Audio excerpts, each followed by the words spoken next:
Welcome to Comic Movie 10, where you get insight into everything comic book movies and television related in 10 minutes or less.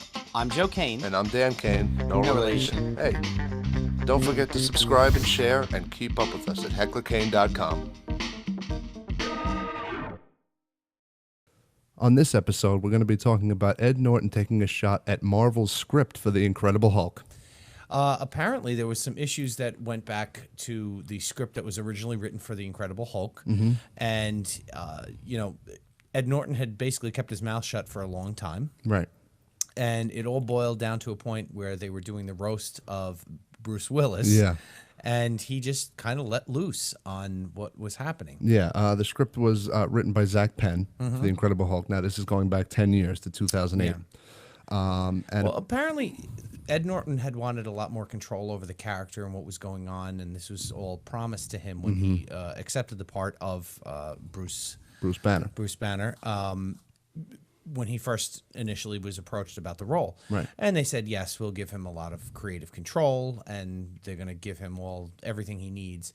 And in the process, he ended up actually writing a lot of the script that was actually shot. Right. Well, they said that there was a rewrite shortly before shooting, which he took part in. Yes. And as he said, apparently recently, I wanted a better script. Yeah.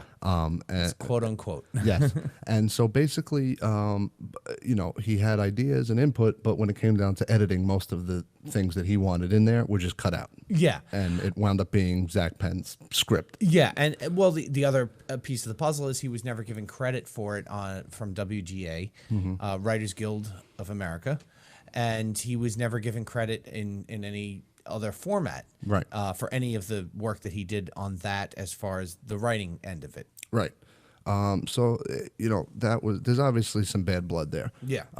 They didn't listen to what he wanted, and again, didn't get credit, and he just wasn't thrilled with the script as a whole. Since then, Mark Ruffalo has become the Incredible Hulk. Yeah, and we all kind of relate to Mark Ruffalo now because it's been 6 years or so that he's been the Incredible Hulk. So a lot of people have faded Ed Norton. Have faded out of their minds that Ed Norton was actually part of the MCU, and that movie was the second movie of this whole universe. Right. It was created. Kind of like shortly after Iron Man. Yeah. So it came out after Iron Man. It was the beginning. Yeah. There was a post-credit scene in that was, Tony Stark coming in, which was basically ignored. You do see General Ross in Civil War. Yes. Again, for the first time. And that's really the first tie together that movie had with the rest of this universe. Oh, right. The post-credit scene, he was talking to the general. He wasn't actually talking to Ed Norton. But here's the funny thing. All right, bad script and all that. I liked the movie a lot. And maybe I'm comparing it to the Ed Banner one that came out in 2003, which was absolutely atrocious. Yeah, and more people have ignored that than... Yeah, couldn't tell you how it ended because I watched it once and was like, oh, my God. Yeah. It was so long ago. It was horrible. To me, the Ed Norton one was a really good movie that doesn't get enough credit. It's one of my favorites now. I'm partial. I'm a Hulk guy. Yes. I love the Hulk. But that's also a reason that I could have been harsh on it. If you're such a fan and it's a bad script. I didn't see it as so terrible, and I like Ed Norton as an actor. Well, honestly, I rewatched it this week. Just out of curiosity. I heard about this Ed Norton thing, that it was happening and that he had, basically gone off the handle and started, bad-mouthing Marvel and the script and everything else that went along with it. Right. I rewatched it and I gave it a look, and I gave it a fair judgment because it's been many years since I've seen it, and there was a lot of good things that happened there. There was a good, strong storyline. There was a good plot between Betsy Ross, the love interest. The love interest. We'll it's say not that. Betsy Ross. It's not Betsy Ross, but once I say something like that, my brain doesn't shut it off now. It's saying Betsy Ross. No, it was good, and Ed Norton is one of my favorite actors to begin with. Yeah. So, there's that, but I didn't have a problem with the movie. I thoroughly enjoyed it. I think everybody was hyped up on Iron Man. Iron Man was better and it had just come out, but I liked the Incredible Hulk movie with Ed Norton. I really did. Betty. Betty Ross. Okay. She's not sewing flags. Okay. Sorry, but I just completely ignored everything you just said, and I have no idea what you just said. But getting back into my frame of mind, not listening to you, you know, there was a lot of really positive things there. And like I said, I just rewatched it. One of the best characters in the MCU as far as villains was played by Tim Roth. Yeah. The Abomination. Yeah. That was such a fully flushed out character, and we never saw him again. Right. He played this ruthless guy that was just, kind of, you felt bad for him because he was caught up in this program to take this serum, and he's taking. I the didn't serum. feel bad for him. He wanted this serum. Oh no, he wanted the serum. He was addicted. He was addicted. He wanted to be. He wanted what Bruce had, what Bruce Banner had. Correct. So he took the serum, but he played an excellent role. And you know, the fight scene at the end, some of the scenes look straight out of a comic book. Oh, absolutely. Zack Snyder gets a lot of credits a lot of times for pulling things from a comic book standpoint and being able to portray it on screen.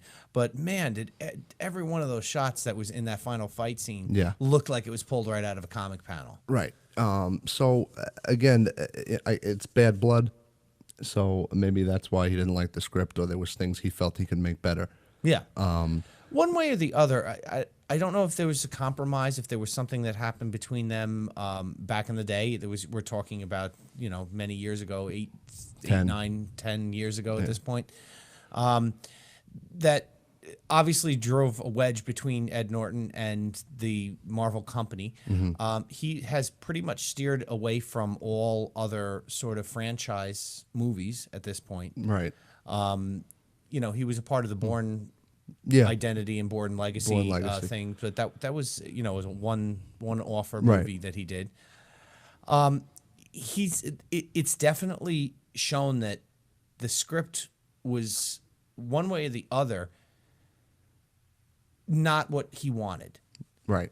And he's voiced himself very clear after being pretty silent about it. Right. For the past 10 years. Right. But all in all, I thought it was a better movie than a handful of the other MCU films. Yeah, you know what? Thor: Dark World, just probably is the last one on my list of ones that I care about. To be honest with you, I have two. And there are other ones. I'm not going to really get into it. No, I'm not either. But this movie really held the test of time after re-seeing it again. Yeah. There was a good love story there. Like I said, there was a good moments of heroism where he really stepped up. There was a lot there that was worked with and really well done and deserves to be a part of the MCU. Yeah. Unfortunately, they recast the part. Right. No, I'm not saying unfortunately. Mark Ruffalo has done an amazing job and knocked it out of the park. Yeah. I would be curious to see what would have been done with Ed Norton. I don't think that would have detracted from what they've come out with now. Right. The funniest thing to me is the way they make Hulk look based off the actor that's playing him. Yes. Because Hulk looks like Mark Ruffalo, big and green. Absolutely. Absolutely. Which has nothing to do with the conversation. I just felt like throwing it in there. But that's all right. I'm still stuck on Betsy Ross. So. Betsy Ross. But all in all, basically, Bad Blood. Obviously, it's been boiling up, and like you said, I would like to see what would happen. Again, not to say forget about Mark Ruffalo, but I think it would have been fine. It would have been good with Ed Norton as well. Yeah, and I think he played the whole character a lot more serious than Mark Ruffalo. Well, you know what? It was the only singular film. Yeah, Mark Ruffalo's been in films that are a part of a team. Even Thor Ragnarok was Thor's film. Yeah. And he's been in the Avengers films, and he has not been the central character. Yeah, so he's good fodder to play off of. Right, but Ed Norton was the central character, and from what I've heard is they haven't had a second Hulk movie out of struggle to come up with a plot where he's the main character. Mm-hmm. I could see where there's stuff there that it shouldn't be such a struggle, but they've only gone off the one film, so we haven't seen Mark Ruffalo as the main character of any of these films. Yeah, yeah. Well, Thor Ragnarok was pretty close. It was really a buddy cop movie set in a different planet. Yeah, yeah. But let us know your thoughts. The program aired on July 29th with Bruce Willis's roast. Let us know what you think from what exactly Ed Norton had said. And we'll see you next time on Comic Movie 10. We love bringing you these episodes, and we need your help to keep them coming. Please don't forget to share and subscribe, and keep up with us at hecklerkane.com.